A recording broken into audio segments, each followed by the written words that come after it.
Hello, എല്ലാവർക്കും നമസ്കാരം. ഞാൻ നിങ്ങളുടെ ക്വാറന്റൈൻ ടീച്ചർ. ഞാൻ ഇന്ന് വന്നേക്കുന്നത് ഒരു പുതിയ വീഡിയോ ആയിട്ടാണ്. അപ്പോൾ ഇന്നത്തെ വീഡിയോ എന്ന് പറയുന്നത് കഴിഞ്ഞ തൊട്ട് മുൻപ് നിങ്ങൾ കണ്ട ആ ഒരു വീഡിയോയുടെ ബാക്കി തന്നെയാണ്. അതായത് ഞാൻ പറഞ്ഞിട്ടുണ്ടായിരുന്നു +1 ബയോളജിയിലെ ഏതൊക്കെ ചാപ്റ്റേഴ്സാണ് പഠിക്കേണ്ടത് എന്നുള്ളതിനെ പറ്റിയിട്ട് ചെറിയ ചാപ്റ്റേഴ്സൊക്കെ ഞാൻ ഒരു ലിസ്റ്റ് തന്നിട്ടുണ്ടായിരുന്നു. അതേപോലെ തന്നെ ബാക്കി +2 കാര്യങ്ങളുമായിട്ടാണ് ഞാൻ വന്നേക്കുന്നത്. അപ്പോൾ നമുക്ക് ആ പോർഷനിലോട്ടൊക്കെ പോകാം. അതിന് മുൻപ് നിങ്ങൾ ഈ ചാനൽ ആദ്യമായിട്ടാണ് കാണുന്നതെങ്കിൽ സബ്സ്ക്രൈബ് ചെയ്യുക, ബെല്ലൈക്കൺ ക്ലിക്ക് ചെയ്യുക. ഈസി ആയിട്ട് നോട്ടിഫിക്കേഷൻസ് ഒക്കെ കിട്ടുന്നതായിരിക്കും. അപ്പോൾ നമുക്ക് ആ വീഡിയോയിലോട്ട് പോകാം.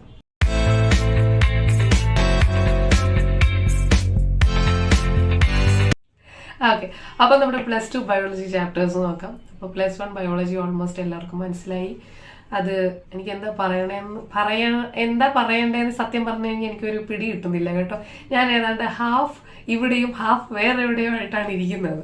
ശരി, അപ്പോൾ +2 ബയോളജിയിൽ നമ്മുടെ ഏറ്റവും കൂടുതൽ പോർഷൻ അല്ലെങ്കിൽ ഏറ്റവും കൂടുതൽ ചോദ്യങ്ങൾ ചോദിച്ചിരിക്കുന്ന ഏരിയ എന്ന് പറയുന്നത് ജെനറ്റിക്സിൽ നിന്ന്, അതായത് മോളിക്കുലാർ ബേസിസ് ഓഫ് ഇൻഹെറിറ്റൻസും അതുപോലെ തന്നെ principles of inheritance and variation എന്ന് പറയുന്ന ചാപ്റ്ററിൽ നിന്നുമാണ് ഏറ്റവും കൂടുതൽ ചോദ്യങ്ങൾ ചോദിച്ചിട്ടുള്ള. ഏകദേശം 5 മുതൽ 7 ക്വസ്റ്റ്യൻസ് വരെ ചോദിക്കുന്നുണ്ട്.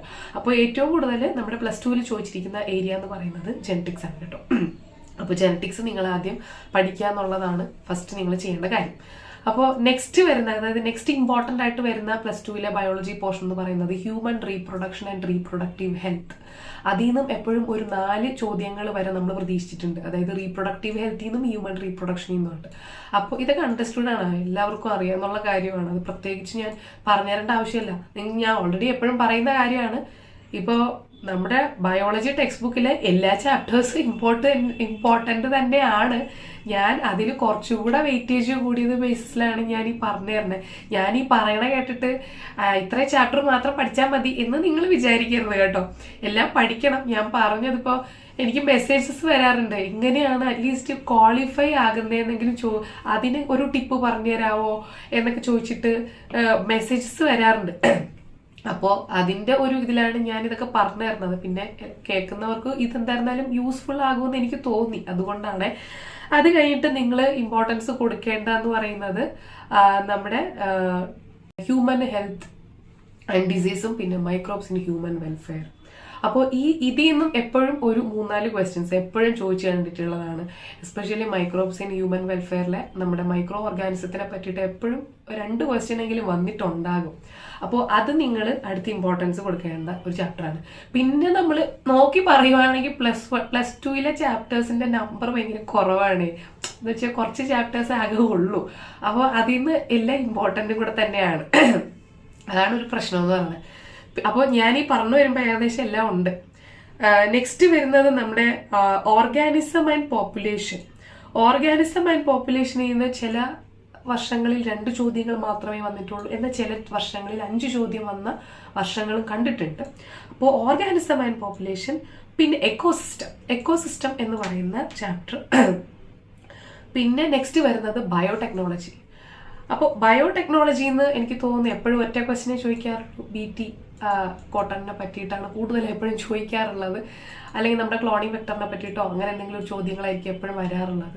അപ്പോൾ അതിലെ ക്വസ്റ്റ്യൻസ് നമ്മൾ എക്സ്പെക്റ്റഡ് ക്വസ്റ്റ്യൻസ് മാത്രമേ വരാറുള്ളൂ, അല്ലാതെ വിട്ടൊരു ക്വസ്റ്റ്യൻസ് അങ്ങനെ വരാറില്ല. നമുക്കറിയാം അത് ഏത് ക്വസ്റ്റ്യൻസ് ആയിരിക്കും വരുന്നത്, ഏത് പോർഷനിൽ നിന്നായിരിക്കും എന്നുള്ളത്.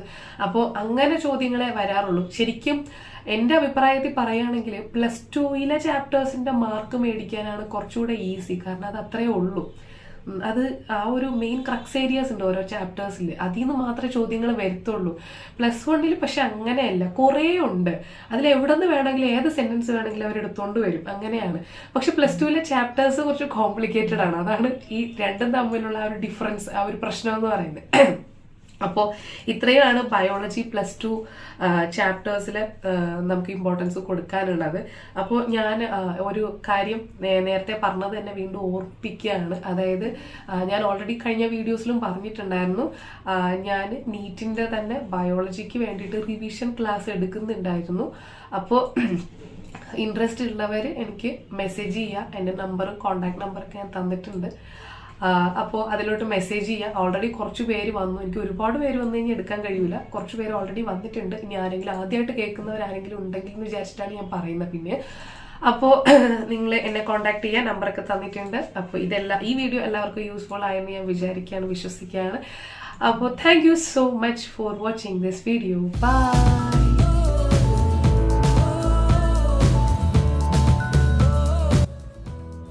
അതെ, +1 ഇമ്പോർട്ടൻറ്റ് ചാപ്റ്റേഴ്സ് ഇവിടെ കൊടുത്തിട്ടുണ്ട് കേട്ടോ. +2 മാത്രം ഫസ്റ്റ് കണ്ടവർ അതൊന്ന് നോക്കിയേക്ക്. അപ്പോൾ ശരി, ബൈ.